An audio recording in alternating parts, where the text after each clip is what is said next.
네, 안녕하세요. 손수호 변호사입니다. 오늘은 부산에서 벌어진 외삼촌 토막살인 사건인데 끔찍한 일이 벌어졌습니다. 사실 외삼촌을 살해한 조카 이야기는 제가 예전에도 한번 한 적이 있습니다. 그때도 시신을 훼손한 다음에 일부를 불태우기까지 한 사건이었고 완전 범죄에 성공할 뻔했죠. 자, 대학생이었는데 그 기구한 운명이 대단히 큰 관심을 모았습니다. 경찰서장의 혼외 자녀였고요. 그리고 굉장히 머리가 좋았고 공부도 잘했습니다. 하지만 형편이 어려워서 안타까운 상황에 처하게 됐는데 출생의 비밀, 여러 가지 좀 힘들었던 환경, 여기에 함께 살게 된 외삼촌의 잘못들, 그리고 범행의 잔혹성, 마지막 재판 과정에서의 반전까지 살펴드린 적이 있고요. 10만 명 이상 시청할 정도로 많은 분들이 크게 좀 관심을 표했는데 오늘 사건 역시 마찬가지입니다. 오히려 훨씬 더 끔찍한 사건인 것 같아요. 자, 외삼촌을 순기로 살해하고 시신을 훼손해서 안매장하려 한 79년생 김모 씨 사건인데요.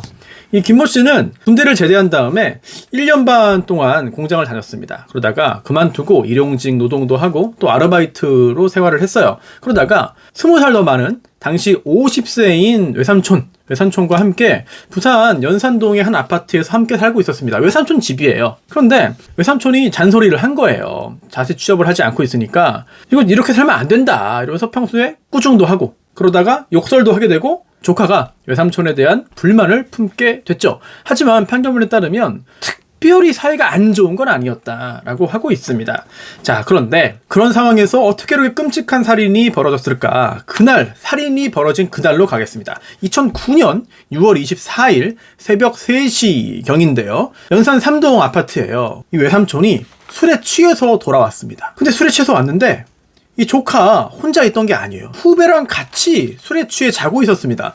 그 후배가 누구냐면 같이 일하다가 만난 거예요. 그 만나고 그날 데려온 겁니다. 그러니까 오랫동안 알고 지내던 사이는 아니었는데 그런데 취해서 자다가 새벽 3시니까 문 두드려도 좀 늦게 열어줬어요. 그랬더니 늦게 열어줬다면서 화를 내며 같이 자고 있던 그 후배 발로 그 허리를 차고 그러다 보니까 조카가 외삼촌을 감싸 안으면서 작은 방으로 데리고 왔습니다. 그런데 이 조카의 이야기에 따르면 외삼촌이 욕을 했다는 거예요. 너는 인간 쓰레기가 하는 일도 없고 맨날 어디 취직하면 금방 그만두고 너 엄마한테 그런 식으로 하면 안 된다. 이렇게 말하면서 얼굴을 때리고 복부를 걷어차면서 폭행을 했답니다. 그래서 살해할 결심을 했다. 주방으로 가서 싱크대 안쪽에 있던 식칼을 가지고 와요. 그래서 오른손에 쥐고 외삼촌이 있던 작은 방 앞으로 왔습니다. 그 다음에 가슴과 목부리를 향해서 17cm나 들어가도록 이래 심껏 찔렀어요. 네, 그렇게 살해했는데 그만하라. 더 이상 못 참겠다. 이렇게 소리를 친 겁니다. 한 번 찔렀는데 참 불행히도 왼쪽 가슴에 6번, 7번 늑골을 지나서 흉곽을 관통하고 왼쪽 폐 상엽의 기관지 그리고 혈단을 절단시키고 말았습니다. 그 자리에서 폐 자창에 의한 실혈 그리고 기존의 혈액 흡인으로 인한 사망 결국 살해하고 말았는데 그 후의 일이 사실은 굉장히 잔혹합니다. 사람을 죽인 것도 문제입니다만 그 후에 살인뿐만 아니라 사체 손괴 그리고 사체 유기로도 유죄 판결을 받았어요. 자, 그날 이제 아침 7시가 됐습니다. 그러니까 자고 있던 후배를 그때 깨워요. 흔들어 깨워서 집에 가라 돌려보낸 다음에 PC방으로 갔습니다. PC방으로 가서 이걸 어떻게 처리할까? 자, 이거 내가 완전히 도망가고 걸리지 않기 위해서는 시신을 역시 훼손해서 갖다 버려야겠다. 그리고 내가 차가 없으니까 차도 렌트를 하자. 자, 그래서 PC방에서 렌터카 업체 전화번호 검색도 하고 또 평소에 하던 온라인 게임까지 합니다. 상당한 여유를 보인 거죠. 그리고 그 후에 찜질방 가서 또 쉬기까지 했어요. 참 믿기 힘든 그런 어찌 보면은 상당히 좀 대범함 이런 것들을 보였죠.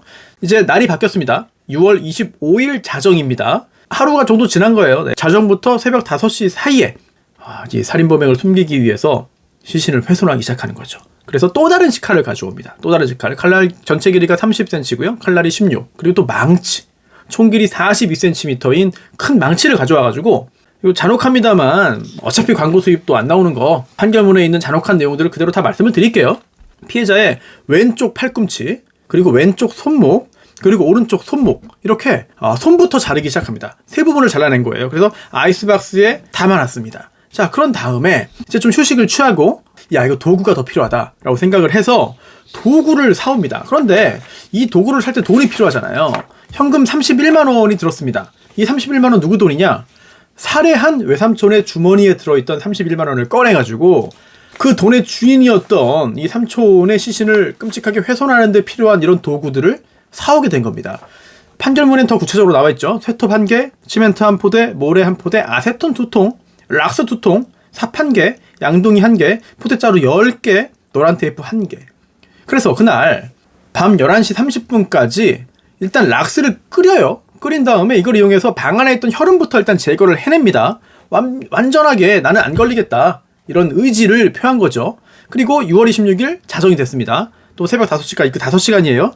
시멘트, 모래, 양동이를 이용해서 시멘트 반죽을 만들어서 아까 세 부분 있었잖아요. 오른손, 그리고 왼손, 그리고 왼쪽 팔꿈치에서 손목까지 이 세 개를 아이스박스에 담아놨는데, 자, 이 아이스박스에다가 시멘트 반죽을 붓습니다. 시멘트를 정말 부어버렸어요. 팔 잘라가지고, 손 잘라가지고. 그리고 그렇게 세 부분이 절단된 사체가 아직까지 남아있잖아요. 거실에 이 외삼촌의 사체를 눕힙니다. 그리고 현관문 쪽 작은 방에 또 회칼을 가져요. 집에 왜 이렇게 칼이 많죠? 네. 총 길이 42cm, 칼날 길이 26cm, 굉장히 긴 회칼을 가지고 옵니다. 야, 여기서부터는 좀 심약한 분들은 들으시면 안 되지 않나, 그런 생각이 드는데, 오해의 소지를 없애기 위해서 판결문을 그대로 한번 읽어드리겠습니다. 옆에 자막으로도 좀 띄워놓을까 생각 중인데요. 자, 일단 회칼로 오른쪽 어깨 부위에 살을 잘라냅니다. 살만. 살을 잘라낸 다음에 사온 거 있잖아요. 쇠톱. 총 길이 46, 칼날 26cm. 이 쇠톱을 가지고 오른쪽 어깨뼈를 잘라요. 계속해서 왼쪽 어깨도 자르고요. 그 다음에 오른쪽 팔꿈치를 자릅니다.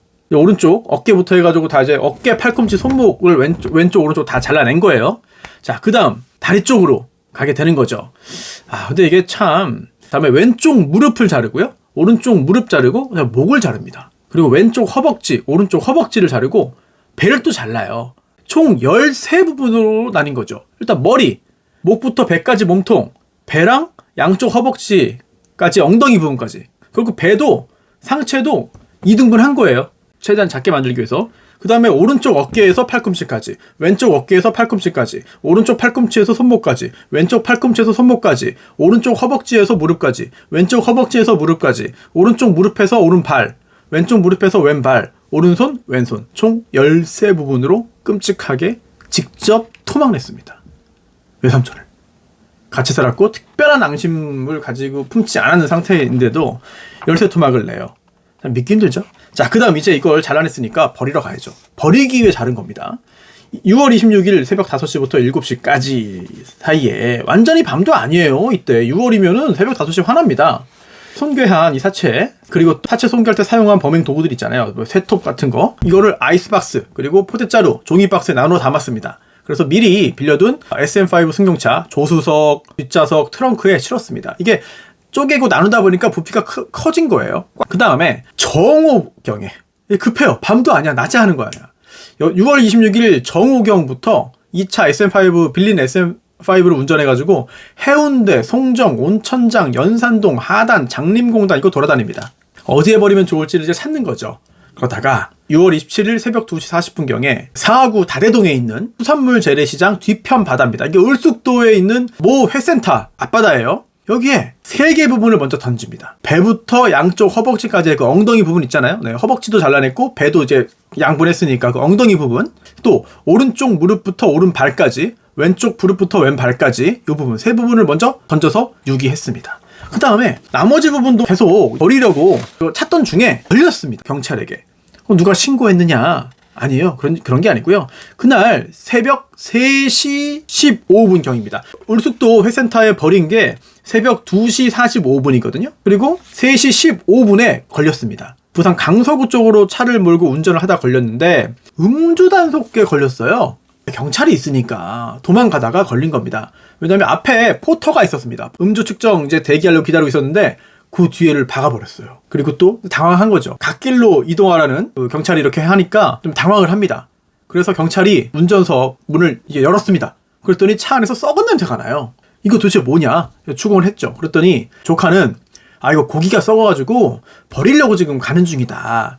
말도 안 되는 얘기죠. 경찰이 그냥 이걸 보내주겠습니까? 트렁크 열어라! 독촉을 했어요. 열 수가 없죠. 시신이 있는데. 시동 걸고 도망가려고 했습니다. 하지만 경찰한테 붙잡혔고요. 결국 트렁크 안에 남아있던 시신을 들키고 말았습니다. 차 안 보니까 핏자국들이 있잖아요. 근데 계속해서 썩은 고기라고 하는 거예요. 하지만 시신 일부 또 쇠톱, 포대, 아이스박스, 삽, 가방 이렇게 다 발견되고 결국은 경찰서에서 범행일지를 자백했습니다. 자수할까 생각도 했지만 일단 살아야겠다는 생각에 시신을 버리려고 했고 전체 다 옮길 엄두가 나지 않고 힘이 없어가지고 훼손했다라고 진술을 했습니다. 자, 굉장히 흉악한 범행이고 참 끔찍한 사건이죠. 자, 그러면 이 조카 형량이 어떻게 되는가? 징역 20년형입니다. 생각보다 많지 않죠? 네, 무기도 아니고 징역 20년인데 도대체 이 형량이 선고된 근거가 무엇인가? 배경이 무엇인가? 양형 요소를 쭉 한번 봐야 됩니다. 첫 번째, 성장 환경과 사회 경력. 79년에 김천에서 2남 2녀 중에 막내로 태어납니다. 부모가 당시에 유흥업소를 운영했어요. 6살 때까지 가정부가 키웠습니다. 그리고 초등학교 1학년부터 3학년까지 이모 집에 맡겨졌죠. 이모 집이니까 사촌이 있잖아요. 네, 이종사촌. 싸움이 좀 있었대요. 다툼이 있었고 이모 눈치를 보게 되면서 정신적 고통이 심했다라고 이 재판 과정에서 진술을 했습니다. 그리고 초등학교 4학년부터는 다시 부모와 같이 생활을 하게 됐는데 아버지가 엄청 엄했대요. 네, 엄청 엄해서 체벌 받다가 병원에 실려간 적도 있었다. 또 학창시절 때는 고등학교 때 20일 정도 가출한 적이 있었지만 뭐 비행을 저지른 적은 없었고 다만 교우 관계는 원만하지 않았다. 자, 22에 현역 육군을 갔다가 이제 전역했습니다. 그다음 마트, 부품 제조하는 공장, 식당, 건설 현장에서 근무했지만 6개월 또는 길어야 1년 6개월 정도만 근무하면서 계속 이직을 했습니다. 자, 두 번째 양형 요소가 뭐냐면 전과, 범죄 전력이죠. 전과가 하나 있습니다. 폭력 전과인가요? 성범죄인가요? 어떤 걸까? 예비군 훈련을 안 갔습니다. 향토 예비군 설치법이 있거든요. 이거 위반해서 벌금 50만 원 냈습니다. 이게 2007년 10월 12일 김천 지원에서 받은 겁니다. 그 외의 전과는 전혀 없는 상황. 그러니까 평소에 폭력성이 짙은 사람이라고 보기는 좀 힘든 거죠.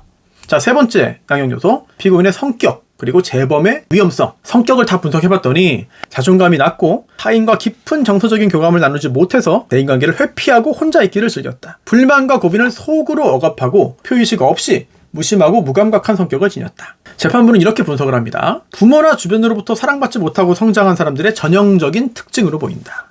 그리고 이 피고인이 실실실 웃는 그런 습관이 있다는 거예요. 그런 습성이 생겼다고 했는데 판결문에서는 표현을 자기를 길러준 가정부 그리고 이모 어릴 때 꾸중을 듣지 않기 위해서 수시로 실실 웃는 습성이 생겼다고 해요. 그리고 윗사람이나 친구들이 부탁을 하면 거절하지 못하고 순종하는 성격이 됐다고 스스로 밝혔습니다. 자, 전문 심리위원이 아주 객관적이고 과학적인 검사를 당연히 했죠. 폭력범죄자의 재범 가능성 또 사이코패스 여부 측정하는 도구입니다. PCR 검사했는데 16점입니다. 이게 40점 만점이고요. 사이코패스 기준이 25점이거든요. 사이코패스는 아니다. 또 재범 위험군, 고위험군은 아니라는 판단이 나왔습니다. 자, 네 번째 양형 요소, 범행경위입니다. 평소에 외삼촌한테 많이 혼나가지고 불만을 갖고 있긴 했습니다. 그리고 그 전에는 이제 그 욕설까지만 했는데 그날은 술 취해가지고 발로 차고 때렸다는 거예요. 얼굴 때리고. 그래서 화를 참지 못하고 칼로 찔렀다. 이게 이 범행의 동기입니다. 다소 납득하기 어려운 동기가 있는 거죠. 자, 그리고 심신미약이냐. 왜냐면 일터에서 만난 후배하고 술을 마시고 취했거든요. 술을 마셨습니다. 그런데 심신미약은 아니라고 봤어요. 왜냐? 부엌에 있던 칼 들고 작은 방으로 가서 범행을 했다. 왼쪽 가슴을 깊이 찔렀다. 범행 후에 거실 화장실에 혈흔을 제거하고 후배 흔들어 깨워서 내보내고 범행을 은폐하려 했다. 그렇다면 심신장애라고 볼 수 없다라고 한 거죠. 자, 그리고 또 이 범행의 경위에서 중요한 요소 중에 하나가 얼마나 과격한, 얼마나 위험한 공격이냐. 물론 사람이 죽었으니까 결과적으로는 똑같습니다만 어떤 공격이었는지에 따라서 약간 달라질 수 있거든요.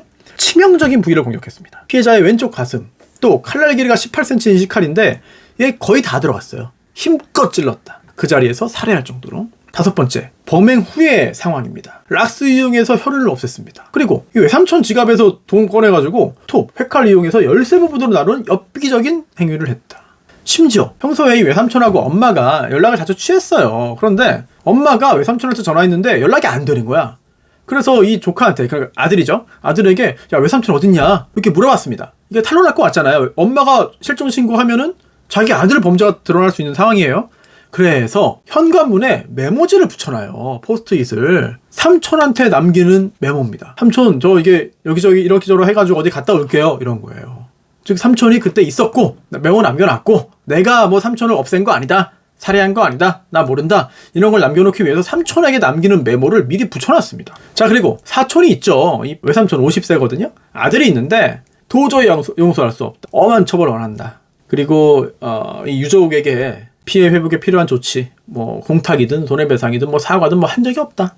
이게 불리한 것들이죠. 다만 범행 발각 후에는 다 시인하고 지금은 깊이 반성하고 있다. 가족 간의 범죄의 경우에는 좀 애매한 측면들이 있습니다. 가해자의 친척이 피해자의 친척이기도 한 거예요. 즉 피해자의 형제들이 피고인의 엄마의 처지를 고려한 겁니다. 그래서 선처를 또 요구하고 있어요. 이것도 반영이 됐습니다. 자, 결국 재판부가 징역 20년형을 선고하면서 이렇게 판단했어요. 취업에 관한 잔소리하면서 폭행했다는 사정만으로 사람을 죽이다니 정당화할 수 없다. 게다가 사체를 토막내는 등 극도로 잔혹한 행위를 했다. 유족의 추모 감정을 해치고 선량한 일반인에게도 큰 충격을 주었다. 비록 특별한 폭력 전과가 없고 순탄하지 못한 성장 과정으로 정서적인 교감이 약하고 피해자의 형제들이 피고인의 선처를 원하고 있는 사정이 있지만 그럼에도 징역 20년형을 선고한다. 자, 이게 상당히 엄한 처벌이라고 볼 수 있습니다. 왜냐하면 양형 기준을 보면은요 실제로 더 낮아요. 그래서 지금 재판부도 밝혔듯이 양형 기준의 상한을 넘어서 더 강한 처벌을 했다는 거예요. 이게 그 처단형의 범위를 보면 징역 5년에서 22년 6개월이 되는 것이고요. 가중 영역에 속합니다. 왜냐? 일반 가중 요소로 사체 유기, 유족에 대한 피해 회복이 없음. 자, 이렇게 이런 요소들을 종합적으로 보아서 재판부는 권고 형량의 상한을 벗어나서 더 높은 징역 20년형을 선고했습니다. 세상에는 참 믿기 힘든 사건들이 벌어지고요. 그리고 폭력 전과가 없는 사람도 사람을 죽일 수 있고 또 죽인 후에 평범한 사람은 상상도 못하고 실행은 더더욱 할 수 없는 그런 끔찍한 행동들도 할 수 있다는 것을 이번 사건을 통해서 확인할 수 있습니다. 자, 부산 연산동에서 벌어진 외삼촌 토막살인 사건 알아봤습니다.